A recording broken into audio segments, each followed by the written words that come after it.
গত 12ই ডিসেম্বর রাজধানীর পল্টন এলাকায় ইনকিলাব মঞ্চের মুখপাত্র জনাব ওসমান হাদির উপর যে হামলা, সেই হামলার প্রেক্ষিতে গতকাল পল্টন থানায় একটি মামলা রুজু করা হয়েছে।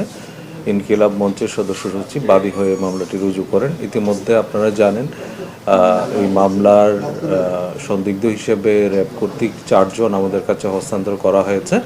এর বাইরে আমরা শেরপুরের নলিতা বাড়ি থেকে 2 জনকে আটক করেছি। তাদের ব্যাপারে যাচাই বাছাই চলছে, তাদের কোনো সংশ্লিষ্টতা আছে কিনা সেটা আমরা তাদেরকে জিজ্ঞাসাবাদ করে দেখছি।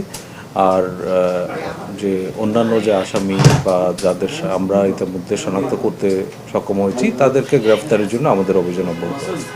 এই সংক্রান্ত তথ্য আমরা যথাসময়ে আমাদের কাছে কোনো অগ্রগতি থাকলে আপনাদেরকে আমরা অবহিত করব। মোট কতজন আটক হয়েছে একটু ক্লিয়ার করুন। র্যাব কর্তৃক 4 জন এবং আমরা শেরপুরের নলিতাবাড়ি থেকে সীমান্ত পারাপারে সহায়তা করে এরকম সন্দিগ্ধ 2 জনকে আমরা আটক করেছি।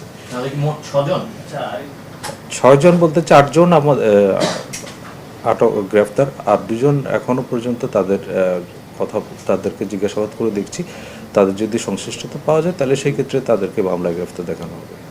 নামগুলোর মধ্যে একজন যেটা সন্দিগ্ধ, যার যে রেজিস্ট্রেশন মোটরসাইকেল যেটা ছিল সেটা রেজিস্ট্রেশনের যে মোটরসাইকেলের মালিক হিসেবে সন্দিগ্ধ হিসেবে একজনকে দেওয়া হয়েছিল। এর বাইরে র্যাব কর্তৃক যিনি প্রধান সন্দিগ্ধ যাকে আমরা শনাক্ত করতে পেরেছি তার স্ত্রী, তার শ্যালক এবং তার একজন বন্ধু, তাকেও আটক করে আমাদের কাছে হস্তান্তর করা হয়েছে। দেখুন, যাদেরকে আইনের আওতায় নিয়ে আসা হয়েছে মূলত আমরা যে প্রধান সাসপেক্ট তার সাথে সংশ্লিষ্টতা এবং তার ব্যাপারে তথ্য যাচাই বাছাই করা থেকে আরম্ভ করে তাদের অন্য কোনো সংশ্লিষ্টতা আছে কিনা সেগুলো আমরা খতিয়ে দেখছি। এই ব্যাপারটা আমাদের কাছে সুনির্দিষ্ট তথ্য নেই। যাদেরকে আমরা শেরপুর থেকে আটক করেছি তাদেরকে আমরা জিজ্ঞাসাবাদ করছি তাদের কাছে এরকম কোনো সংশ্লিষ্টতা আছে কিনা বা কোনো তথ্য আছে কিনা।